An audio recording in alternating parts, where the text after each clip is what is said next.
it's important to do something. I mean, they come out every week, a lot of them. And it's also incredible and encouraging to see people who cares and actually do something. And I think we should really remember that everyone can do something and every little help, and we should do it. So, hi, welcome to Director's Notes. Thank you. It's great to be here. Good.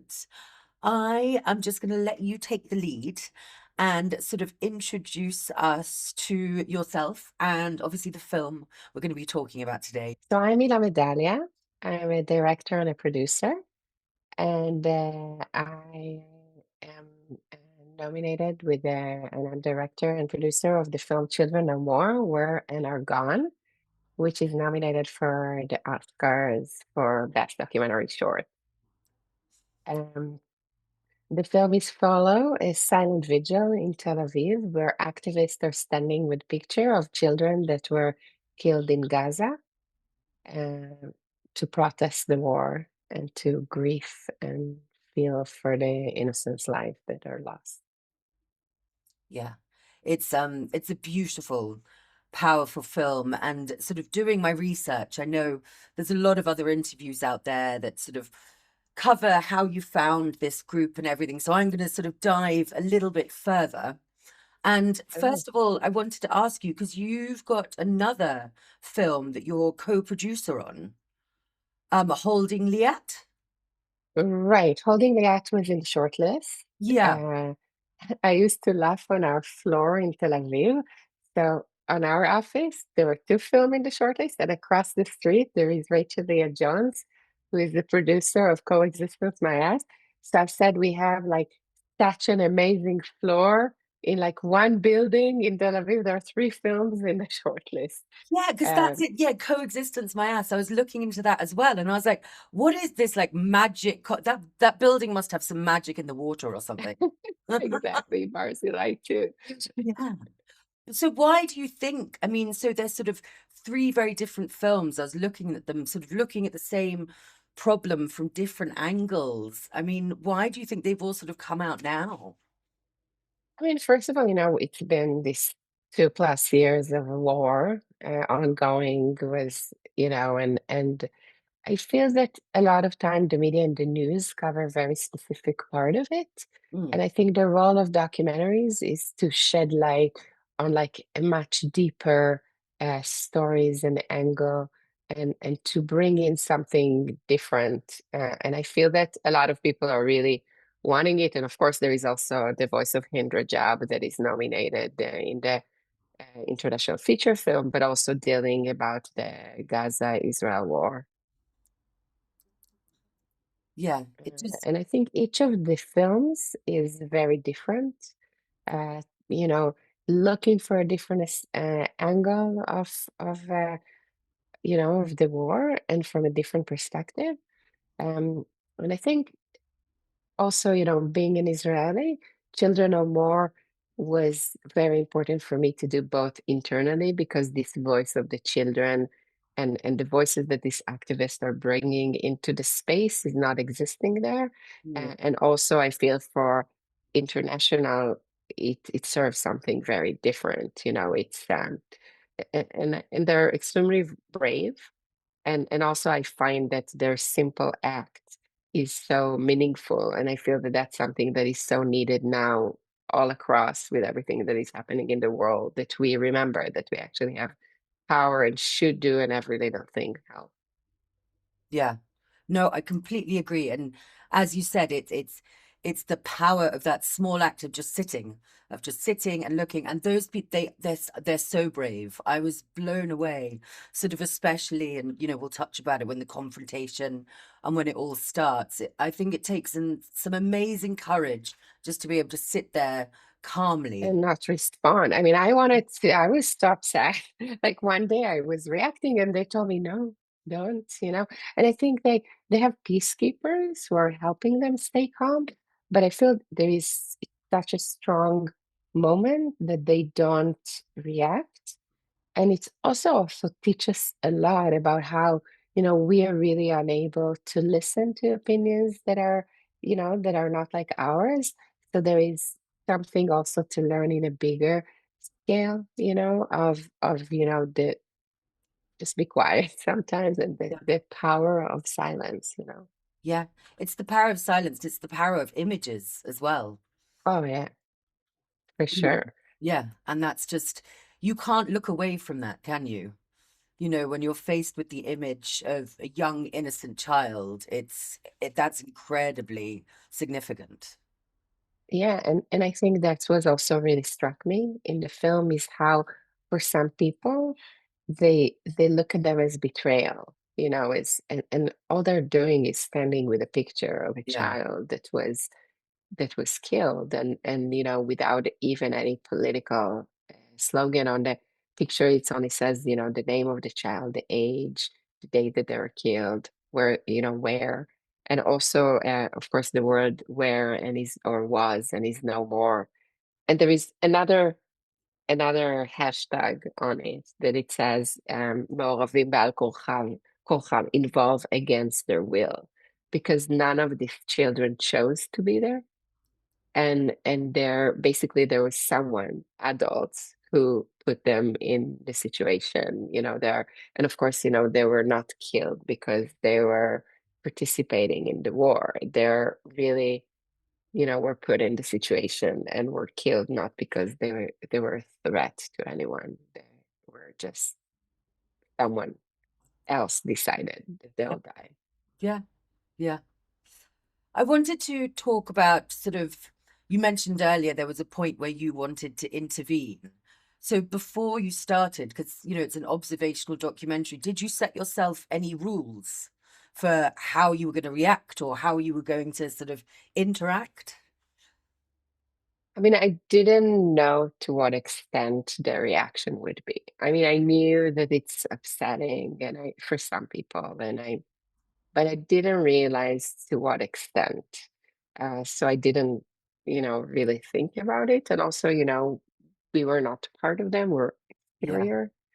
Um, but I think that, when you make a documentary and you're engaged with people, you suddenly feel inside that you're part of them, even if you're outside. So I was getting upset because I was, feeling that they hurt me. What I mean? It's like you really become engaged in, you know. Mm.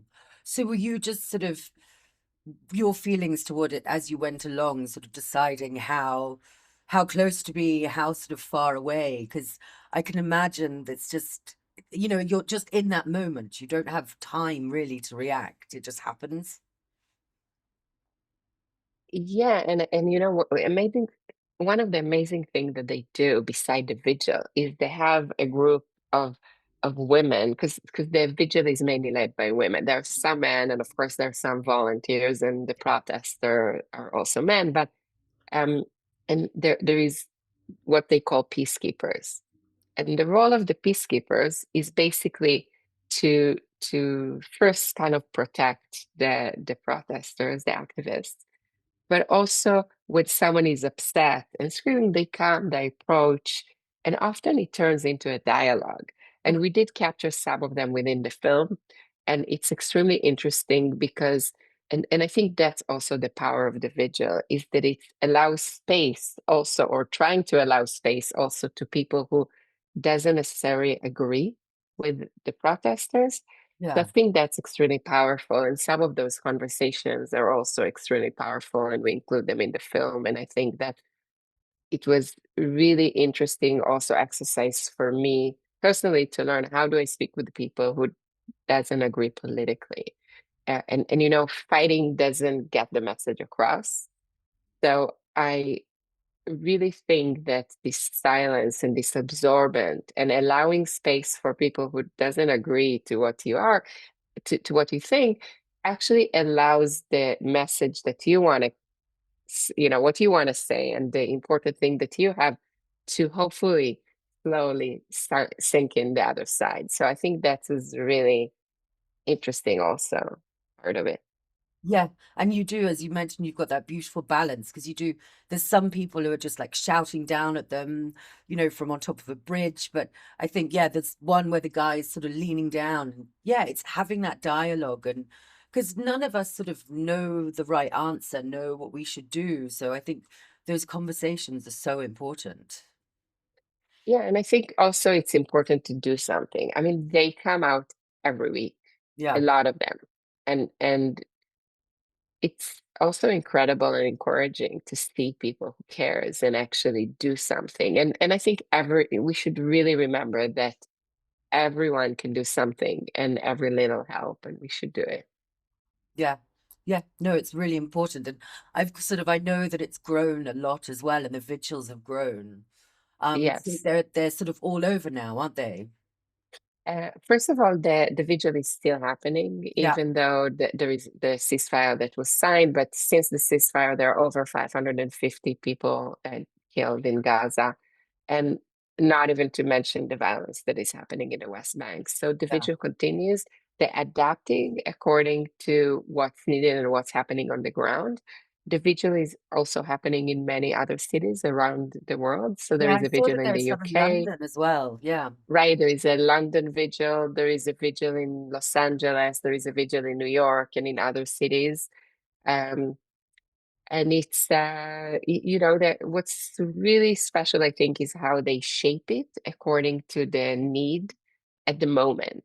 So, for example, a few weeks ago, it was extremely cold and raining, and a lot of people in Gaza lives in tent, and there are some kids that died of hypothermia, and so they reminded us that the situation is still needs attention and needs to be solved yeah, immediately because it's yeah. the life of people.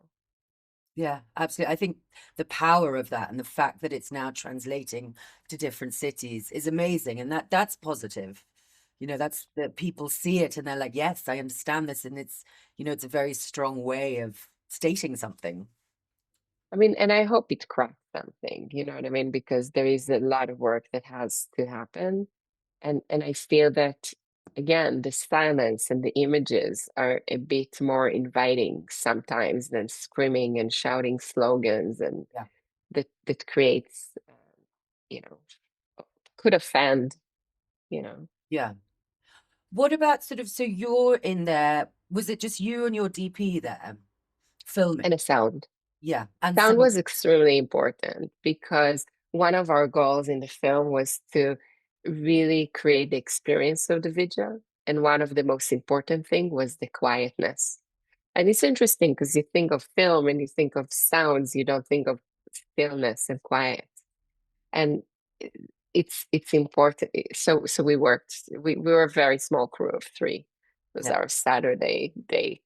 yeah, Every Saturday evening. It's very short, it's like 2 hours, like they meet, they set, they do it, they fold, and they go. So it was short, but every weekend. And it was extremely, you know, inspiring to see the activists and how brave they are, and again the power of a very simple act and how it can actually be so impactful.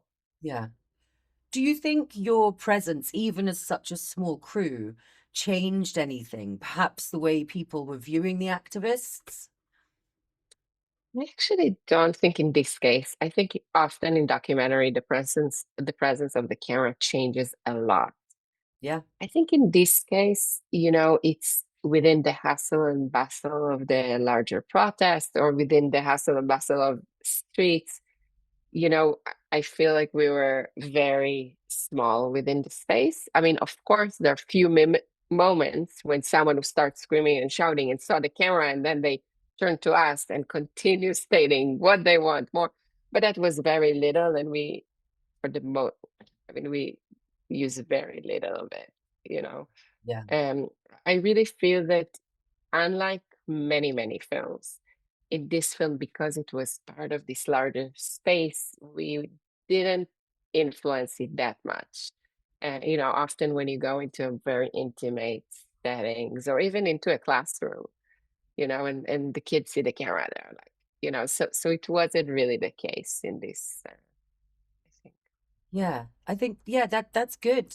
Because I was trying to imagine it and it sort of changing the way I was thinking of it more like protesters changing and saying, "Oh, look, you're filming this," and it then that for being a negative thing towards what they're Mm. actually trying to achieve. Yeah, I mean, they started in March and we started the film in June. Yeah, So they were already doing it, they were already in the space and we kind of just joined yeah. the ride. And when you're there, because there's some really intimate moments when you're looking at a lot of the different protesters, like when they're sat down. How do you sort of capture those really poignant moments, but also keep your distance? First of all, that's why you really need a sound man because we try to stay away. So we needed to be able to capture the sound and we did have some mic on fear of the activists. Yeah, But you know how it is, Murphy, it's always the action happens somewhere that it's more yeah, complicated. Um, but very good sound gear and trying to stay away and slowly feel when you can come in or no.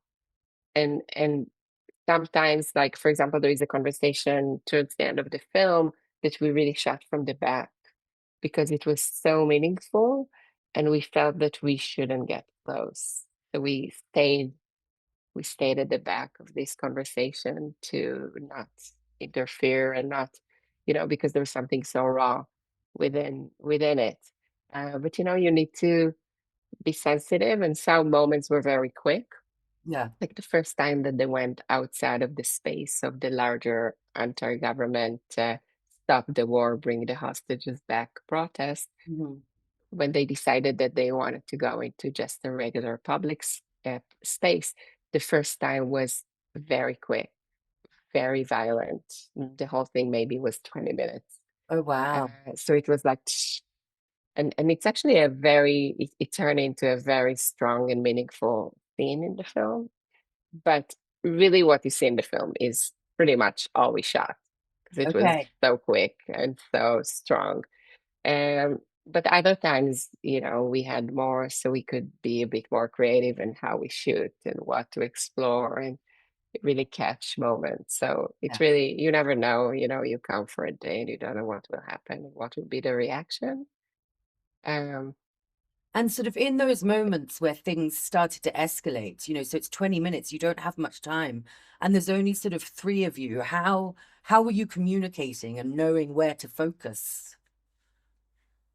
I mean, it was hard because a lot happened at the same time, and it's not that we had like, five crews and we split I think a lot of kind of like gut feeling and instinct of where to point and listening and observing. Yeah, I like the word observational about this film because I felt that a lot of time we needed to just really feel and to observe people and their reaction and to observe the protester and to just feel the moment. yeah.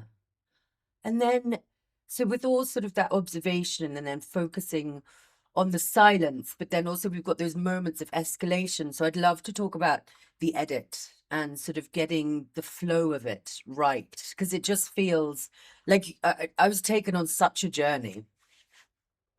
Thank you. First of all, Best Advice is an amazing editor. Era's love for the editor. Actually, we worked together for like 8 years, and he's incredible. It's not his first Oscar nomination, let's put it this way. Okay. Um, but I think that we really try to build the story in a way first to make you really experience the film, the vigil. So at the beginning, it's a little bit repetitive, but the repetition also has a meaning Mhm. because every week there are more kids and there are more picture, and it's the repetition. We try to make you feel the magnitude, the amounts, and the stillness. So we try to really have the audience experience the vigil at first, and then slowly we started to build kind of like the reaction and the narrative in this way of what they are up against. And and um, and also I have to say that there was a real choice to stay within the children from Gaza, so we don't go into the life of the activists, even though they're amazing women, unbelievable. They do so much incredible work. So before the war, I actually started a film about a year ago of the woman that is finding the names and the information about the children and the photos with Ares, the editor, and she has been collecting information about Palestinian casualties, especially kids, but everything since 2020. She has a website that she reports everything because a lot of it doesn't come to the media, not in Israel, not in the West, not even in Palestine. So she has this website, the Daily Brief, that she reports. Um, and each and every one of them is doing a lot of amazing things. But we actually made a decision not to go into the activists. Like we didn't want to make a film about activists.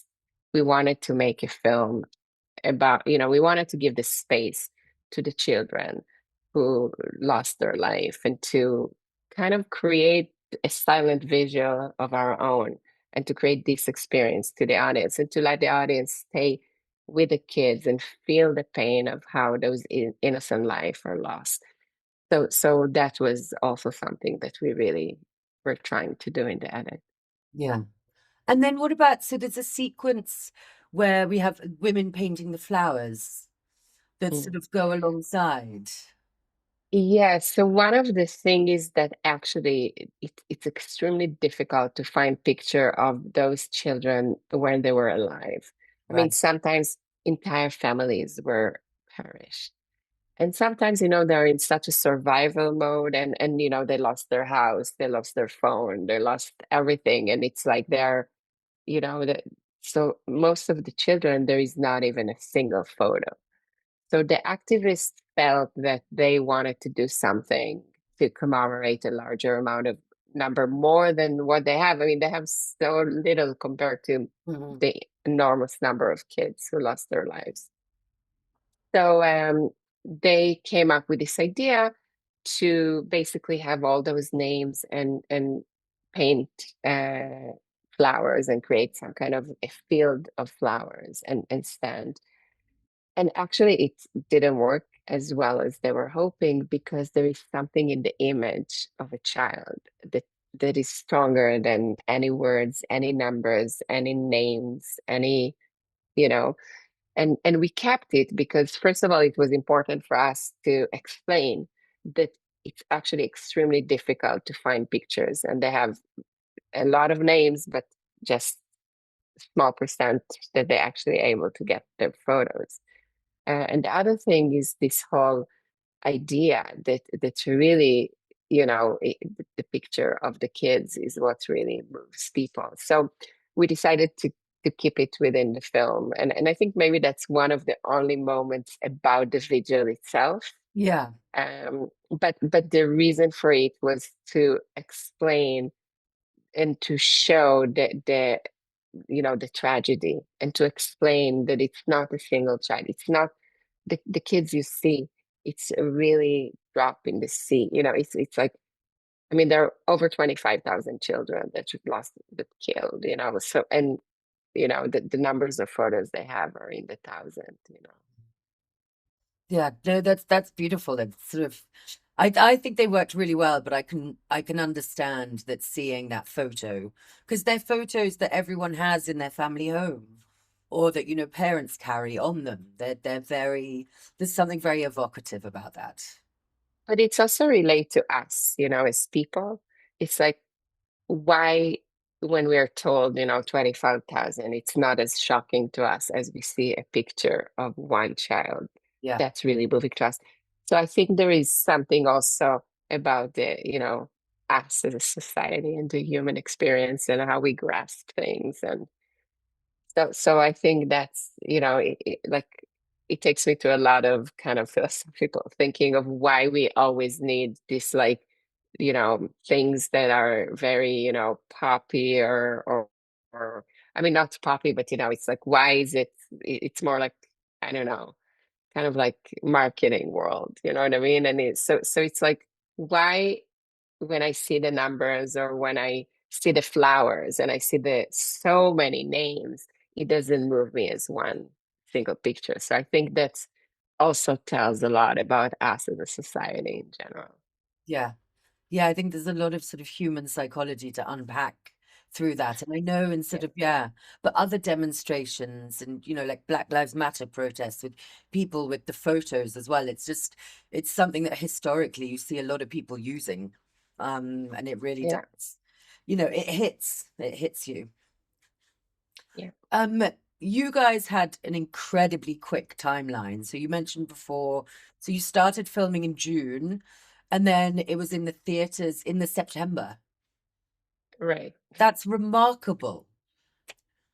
I know, I felt I'm back to college that I, right? Um, Honestly, we were really driven by, we were in the midst of war. We wanted to do something. We didn't want to stay complicit. We wanted to react. We wanted to have our silent scream. And we were just after the very first shooting days, we went to edit it thinking, oh, we're gonna raise some money to do.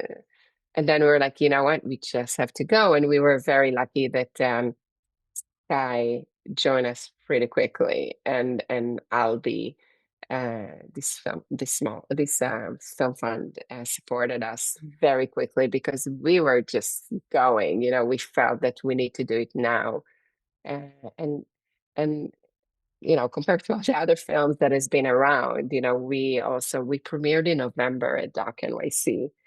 Uh, that was a big surprise, and we were all so thrilled because I personally felt like I dragged Albie and Sky into this thing, the crew, and suddenly we were selected to this shortlist category of Doc NYC, which was incredible, and then shortlisted. That was so everything happened extremely fast, and on one hand, it's incredible. On the other hand, I feel like, the other shorts that are against us, we're in Sundance, Berlin, Cannes, a lot of people saw them, they had time.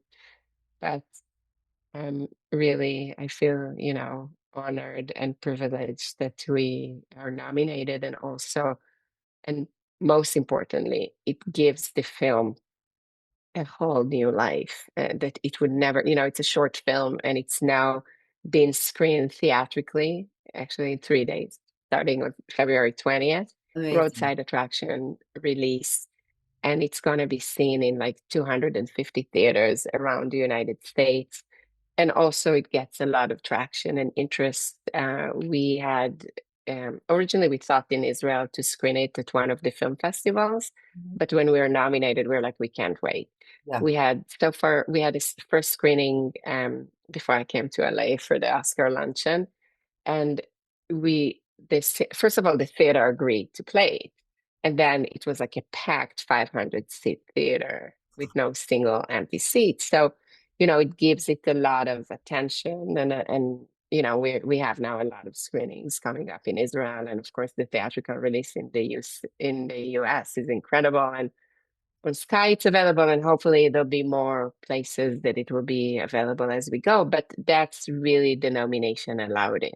It's like, who would release a short film otherwise in theaters, or you know no, I mean, this is a conversation I have with filmmakers sort of all the time. How do you spread the word? How do you get that out there? And yeah, because if you went to festivals, that would have added like a whole extra year sort of onto it by the time right. you release all of those.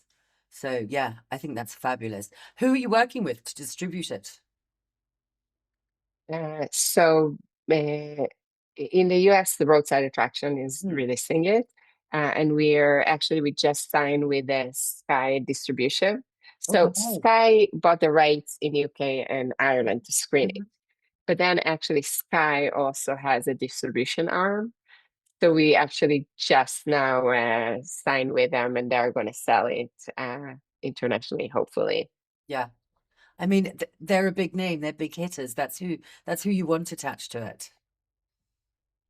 I mean, look, we tried before the nomination to, not with them, but we send it to people. Everybody said amazing film, but it's a short. But and to me, this is the most important thing about the nomination for the Oscar. It's really opening a lot of doors for this short film, which I think is why we made it, and that's really why I'm making documentaries, and especially this film, and especially at that time. Yeah. Do you, was there ever a consideration of extending it into a feature?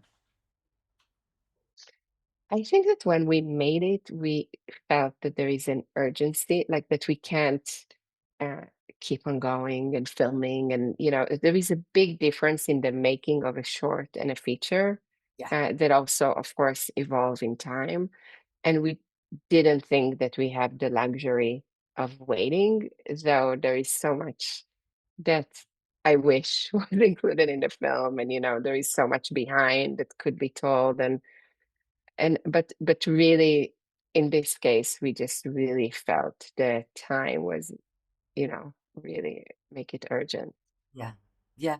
And yeah, it's short, it's powerful, and I guess you could have, like you said, maybe gone into the activists a bit more, but just having that sort of, this is what you're dealing with. There's a lot more impact in that. There's a lot more impact in the short form of that.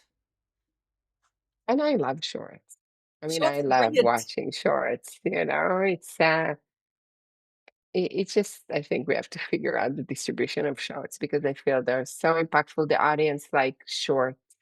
They don't necessarily want to go see I don't know how many hours, but it's still not that clear, the distribution side of it. So I'm extremely, of course, honored just to be nominated, and to, but also really I see it as an opportunity for the film, which is the most important.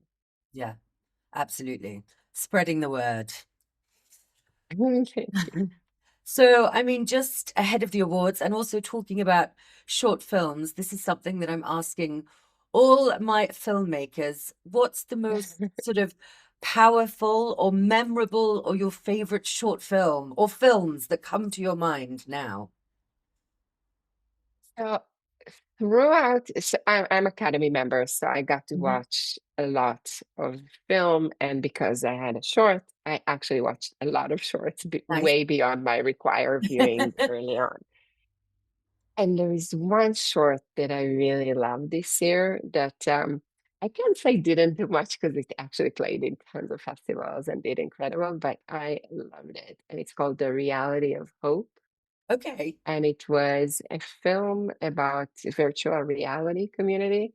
So it starts with the fox and the bunny and all these animals. And then at one point, I forgot which character. I want to say the fox, but maybe it was the bunny, who actually in real life. So there are always people behind those, virtual image, characters. And he actually in real life got a very bad kidney failure. I think it was the fox. And then the bunny actually flew to, I think it was Sweden or something like that. So he flew from America to Sweden and donated a kidney. And then it goes into real life, how they met for the first time. And I loved it because it was very creative, very strong, beautiful story, very inspiring. So I love that. But I think all the films that are nominated in this year, actually in all the categories, I love the animation, I love the live action shorts, and I love all the other documentaries this year. They're just so incredible and great. So Yeah. I'm extremely honored to be part of Well, that incredible group. yeah. Congratulations. And I think as well, the sort of the depth and the different explorations that all of them have is beautiful as well. And that is what I love about short films is you could put a program together that might be the length of a feature and you'd be introduced to like five entirely different worlds. Hmm. For sure. Yeah. Well, thank you so much. Thank you for taking the time. Thank you. Thanks for having me.